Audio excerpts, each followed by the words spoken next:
আমি প্রধানমন্ত্রীকে এই প্রেস ক্লাবে দাঁড়ায় আহ্বান জানিয়েছিলাম যে জিয়ার মাজারের দিকে তাকাবেন না, ওইটা মাজার। কেন? জিয়াউর রহমানের নাম রোজ কিয়ামত পর্যন্ত কেউ বুঝতে পারবে না। কেন? জিয়াউর রহমান যখন সৌদি আরবে গেলেন, সাথে 10,000 নিম গাছ নিয়ে গেলেন, আরাফাতের ময়দানে লাগালেন।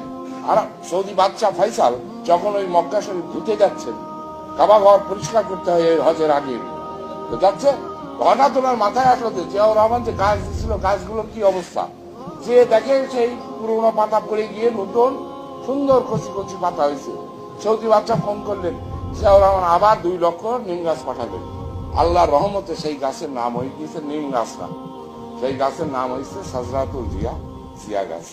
আমরা যারা মুসলমান বিশ্বাস করি রোজ কিয়ামত হবে সবার পরে আরাফাত ময়দানে, তাহলে এই আরাফাতের ময়দানে জিয়া গাছ থাকবে রোজ কিয়ামত পর্যন্ত।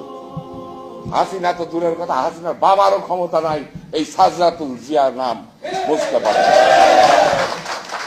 আপনারা সেই দলের